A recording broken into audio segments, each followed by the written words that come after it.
ये गिरौदपुरी धाम जी हाँ बसे सतनाम, महंगू के लाला गुरु घासीदास नाम।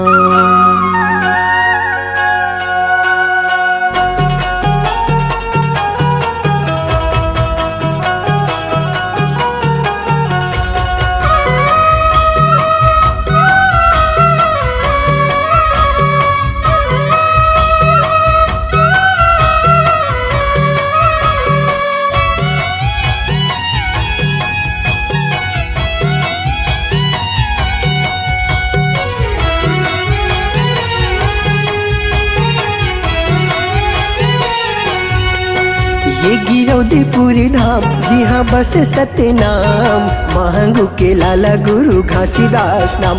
ये गिरौदपुरी धाम जी हाँ बस सतनाम, महंगू के लाला गुरु घासीदास नाम। महंगू के लाला गुरु घासीदास नाम, अमरौतीन के लाला गुरु घासीदास नाम।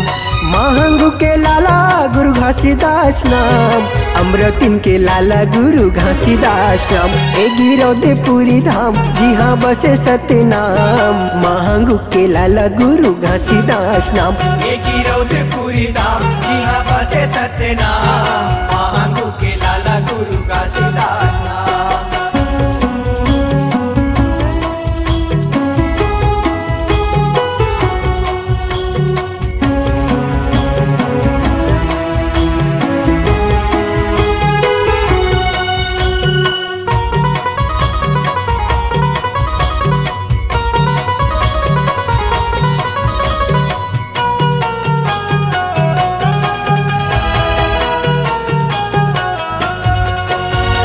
गिरौदपुर के संगी सत्य के निशानी है, सत्य के निशानी संगी सत्य के निशानी है। हाँ चारों मुड़ा चारों कोटि सत्य के बानी है, सत्य के बानी संगी सत्य के बानी है। ये गिरौदपुर के संगी सत्य के निशानी है, चारों मुड़ा चारों कोटि सत्य के बानी। जगमा छाए प्रणाम मैं करो प्रणाम, महंगू के लाला गुरु घासीदास नाम। ये गिरौदपुरी धाम जी हाँ बसे सतनाम, महंगू के लाला गुरु घासीदास नाम।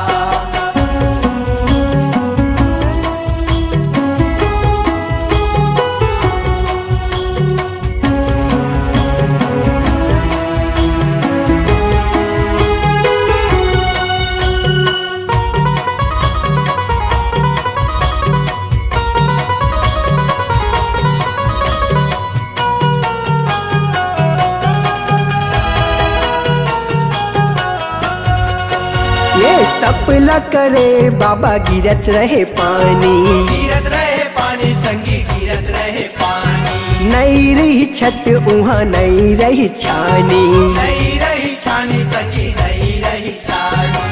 तपला करे बाबा गिरत रहे पानी, ना रही छत उहाँ ना रही छानी। सत बनेगा मान सत हवे सतनाम, महंगू के लाला गुरु घासीदास नाम। ये गिरौदपुरी धाम जी हाँ बसे सतनाम, महंगू के लाला गुरु घासीदास नाम।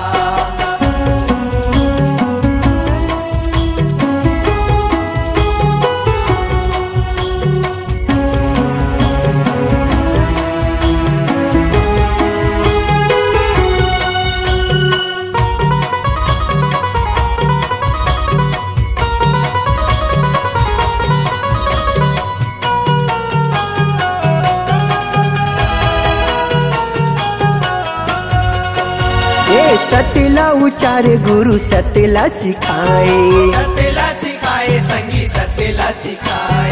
भटकत मन खिला रसता दिखाए, रसता दिखाए संगी रसता दिखाए। हाँ सतला उचारे गुरु सतला सिखाए, भटकत मन खिला रसता दिखाए। देव करे गुणगान तोर महिमा महान, महंगू के लाला गुरु घासीदास नाम। ये गिरौदपुरी धाम जी हाँ बसे सतनाम, महंगू के लाला गुरु घासीदास नाम। महंगू के लाला लाला गुरु घासीदास नाम, अमरावती के लाला गुरु घासीदास नाम। हे महांगू के लाला गुरु घासीदास नाम, अमरावती के लाला गुरु घासीदास नाम। हे गिरौदपुरी धाम जी हाँ बसे सतनाम, महांगू के लाला गुरु घासीदास नाम। ये गिरौदपुरी धाम जी हाँ बसे सतनाम, महांगू के लाला गुरु घासीदास नाम। हे महांगू के लाला गुरु घासीदास नाम।